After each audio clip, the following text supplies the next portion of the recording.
সাম্প্রতিক সময়ে আমরা খেয়াল করছি জাতীয় পার্টি নিষিদ্ধ করতে হবে এই ধরনের একটা আওয়াজ তোলা হচ্ছে, বিশেষত এনসিপির পক্ষ থেকে। আমি বিশ্বাস করি আওয়ামী লীগের নিষিদ্ধকরণের জন্য যে ধরনের কর্মসূচি দেওয়া হয়েছিল সেই একই ধরনের কর্মসূচি যদি আবারও দেওয়া হয় জাতীয় পার্টি নিষিদ্ধকরণের কারণে বা উদ্দেশ্যে, সেখানে আগের বার যেমন জামায়াত ইনফর্মালি ছিল, এখানেও জামায়াত থাকবে। সে কারণে আমি মনে করি জামায়াতও আসলে জাতীয় পার্টি নিষিদ্ধ করার যে চেষ্টা বা চিন্তা তার সাথে খুব অ্যাক্টিভলি থাকবে এবং বরাবরের মতো আগের বারও যেমন আওয়ামী লীগ নিষিদ্ধ করার ক্ষেত্রে কিছু ইসলামী সংগঠন, সেটা রাজনৈতিক দল এবং অনেক ক্ষেত্রে অরাজনৈতিক ইসলামী সংগঠন, তারাও একত্র হয়েছিলেন, তারাও হতে পারেন। আমি মনে করি বা আমি বিশ্বাস করি, আসলে আমি বলছি না এটা যে আওয়ামী লীগ বা জাতীয় পার্টির প্রতি মানুষের ক্ষোভ বা ক্ষুব্ধতা নেই। আওয়ামী লীগ বাংলাদেশে যা যা করেছে সেগুলোর ভিত্তিতে, বিশেষ করে তার সন্ত্রাসী কার্যকলাপ বা তার মানবতা বিরোধী অপরাধ করেছে সংগঠন হিসেবে, সেগুলো প্রত্যেকটাই বিচার্য বিষয়, বিচার করা যায়, সেটার ভিত্তিতে নিষিদ্ধ করা যেতেও পারে। যদিও কেউ কেউ জার্মানিতে নাৎসি পার্টি নিষিদ্ধ হওয়ার সাথে তুলনা করেন, এই তুলনাটা একেবারেই ভুল।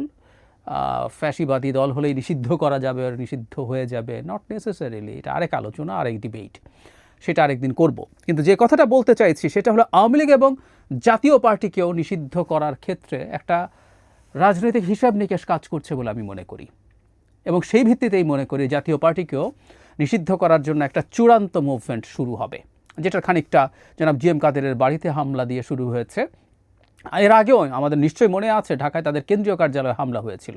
আমি আবারও বলছি, জাতীয় পার্টির প্রতি ক্ষুব্ধতা থাকার কারণ আছে মানুষের, কারণ এটা ট্রু, সেটা যে প্রেক্ষাপটেই হোক, যেভাবেই হোক না কেন, জাতীয় পার্টি 14, 18, 24 এই যে নির্বাচনগুলো শেখ হাসিনা করতে পারলেন, আমরা যদি এভাবে চিন্তা করি, যদি জাতীয় পার্টি না থাকতো, বিএনপি জামায়াতের মতো দলগুলো না থাকার পরও এইটুকুও তাকে একটা লাইফলাইন দিয়েছে, এবং এটা যে লাইফলাইনের প্রশ্ন তার প্রমাণ হলো 2014 সালে ভারতের পররাষ্ট্র সচিব সুজাতা সিং বাংলাদেশে আসেন এবং এরশাদকে চাপ দিয়েছিলেন। আমাদের এই ঘটনাগুলো নিশ্চয়ই মনে আছে।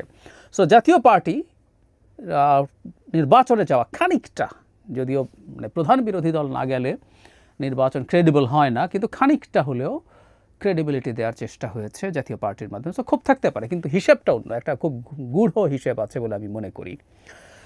আমরা খেয়াল করছি নির্বাচন নিয়ে, নির্বাচনের ডেট নিয়ে এক ধরনের সংঘাতময় পরিস্থিতি তৈরি হয়েছে বিএনপির সাথে, মূলত এনসিপি খুব প্রকাশ্যে তারা নানান কিছু বলেন যে আমরা ডেট নিয়ে আমাদের সমস্যা নাই, আমরা নির্বাচন চাই না, তা না। তারা যদি কিন্তু দিয়ে যেভাবে বলেন তাই আবার বলার চেষ্টা করছেন। কিন্তু আমি ব্যক্তিগতভাবে মনে করি ডিসেম্বরে কোনোভাবেই নির্বাচন চান না তারা, পারলে এটা জুনে নিয়ে যাওয়া।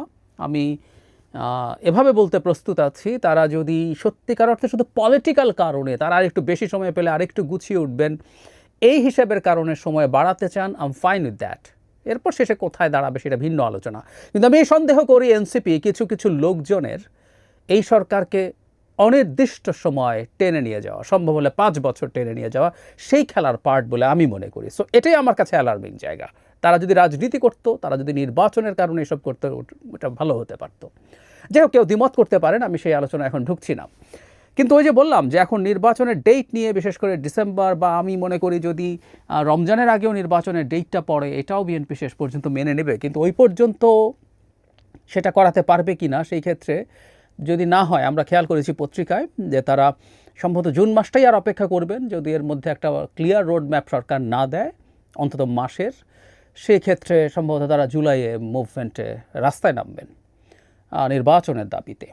তো কি দাঁড়াবে তাহলে? সরকার তো চাপের মধ্যে পড়ল।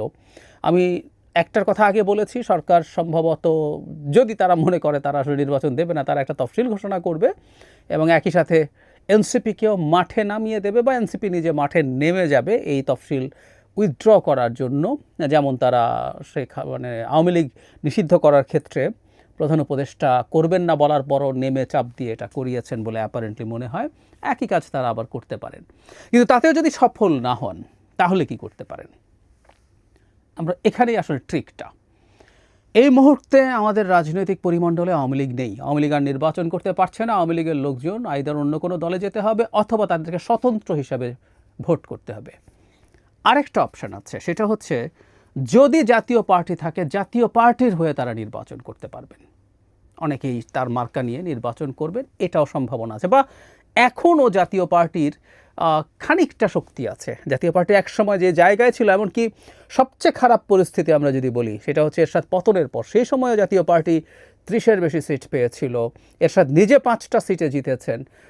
সো কিছু কিছু পকেটে জাতীয় পার্টির যে অবস্থা ছিল সেটা তারা যদি জাস্ট তৃতীয় শ্রেণীর একটা সুবিধাবাদী লোকজনের গ্রুপে বা গ্যাংয়ে পরিণত না হতো, তাহলে এই পার্টিটা খানিকটা ফ্যাক্টর হিসেবে থেকে যেতে পারতো। জাতীয় পার্টি এখন সেরকম কিছু না। তারপরও আমি ওই যে বলছি, ধরুন অন্তত এনসিপির চাইতে তো ফার বেটার জনগণের ভিত্তি তাদের কাছে আছে বলে আমার অন্তত প্রাথমিকভাবে মনে হয়, আগামী নির্বাচনের আগ পর্যন্ত যদি আমরা হিসাব করি। কিন্তু তার চাইতেও জরুরি কথা, জাতীয় পার্টিতে কিন্তু আওয়ামী লীগের লোকজন গিয়ে যদি নির্বাচন করে তার প্রতীক নিয়ে, তারা একটা গুরুত্বপূর্ণ পরিস্থিতি তৈরি করতে পারে। এখন আমরা খেয়াল করি, বিএনপি ডিসেম্বরের জন্য তীব্র চাপ তৈরি করলো এবং আন্দোলন করেও সেই পরিস্থিতি বা আন্দোলন তৎপরতা জমাতে পারলো না।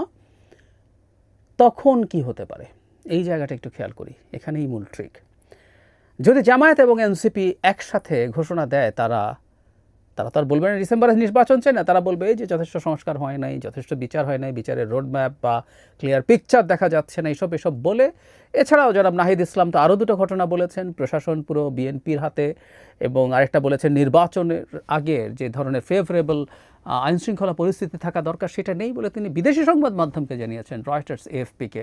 এর সাথে নতুন যুক্ত হয়েছে নির্বাচন কমিশন পুনর্গঠন। আমরা এই আওয়াজটা কিন্তু তাদের দিক থেকে তোলা হয়েই গেছে, এমনকি আমি একদিন দেখিয়েছি জামায়াতও কিন্তু একই আলাপ তুলেছে। সুতরাং তারা একই লাইনে হাঁটবেন। তাদের মধ্যে অ্যাপারেন্টলি এখন ওই আওয়ামী লীগ নিষিদ্ধকরণের সময় গোলাম আজমের বাংলায় স্লোগান টোগান দেয়া নিয়ে একটু চাপানুতর হয়েছে, কিন্তু তারা বহু ক্ষেত্রে অ্যালাইন্ড। তো যেটা বলছিলাম, বিএনপির ওই মুভমেন্ট যদি হয় এবং তারা দুই দল যদি বলে আমরা নির্বাচনে অংশগ্রহণ করব না, এই কারণে বিএনপি বিপদে পড়ে যাবে। কারণ বিএনপি যখন যদি নির্বাচন হতেই হয়, মাঠে আওয়ামী লীগ নেই, এবং যদি জাতীয় পার্টিকে নিষিদ্ধ করা যায়, জাতীয় পার্টিও নেই, তাহলে অলমোস্ট একটা আনকনটেস্টেড ইলেকশনে পরিণত হবে ওটা। আমি এনসিপিকে সেভাবে গুরুত্ব দিচ্ছি না, কিন্তু এনসিপির যেহেতু আমাদের সমাজে যারা এই দলটা করেছেন তাদের এক ধরনের প্রশংসা আছে, তাদের প্রতি সম্মান আছে, তাই খুব খানিকটা ফ্যাক্টর তারা। কিন্তু জামায়াত এখানে একটা ডিসাইসিভ জায়গায় আছে, কারণ জামায়াতের শুধু কিছু সিটে তারা জিতবেন তা না, তাদের মোটামুটি একটা ভোটের পার্সেন্টেজ আছে, এবং জামায়াত যদি আরও কারোর সাথে এক ধরনের জোট করতে পারে, তারা খানিকটা ফাইট করার সম্ভাবনাও আছে বেশ কিছু সিটে। মানে জিতে সরকার গঠন করা বা বিএনপিকে সরকার গঠন ঠেকাতে পারার মতো কিছু করতে পারবেন না, কিন্তু জামায়াত যদি এটা হয়। কিন্তু এই দুটা দল যদি না আসে, তাহলে সেই নির্বাচনে কি হবে? আমি ব্যক্তিগতভাবে মনে করি আওয়ামী লীগ নিষিদ্ধ করে ফেলার পেছনে এবং জাতীয় পার্টিও এখন নিষিদ্ধ করার পেছনে ঠিক এই পলিটিক্যাল ক্যালকুলেশনটাই আছে। তারা নির্বাচনে পার্টিসিপেট করবেন না, এই ঠ্যাক বিএনপিকে দেবেন, এবং বিএনপির কাছে তাদের এই আলাপ এখন মাঠে আছে। তারা সিটে ছাড় চান বা আরও কিছু কী চান সেটা আসলে জানি না, তারা এগুলো নেগোশিয়েট করতে চান এই চাপটা দেওয়ার মাধ্যমে। আমি ব্যক্তিগতভাবে মনে করি যদি এই ধরনের পরিস্থিতি হয়, এটা আসলে একটা জটিলতা তৈরি করবে, এবং এই অনুমান যদি সঠিক হয় যে তারা এই কারণেই আওয়ামী লীগকে নিষিদ্ধ করার জন্য এতটা মরিয়া ছিলেন, সেই কারণেই আমরা জাতীয় পার্টিকেও সম্ভবত নিষিদ্ধ করতে বাধ্য করার চেষ্টা দেখব।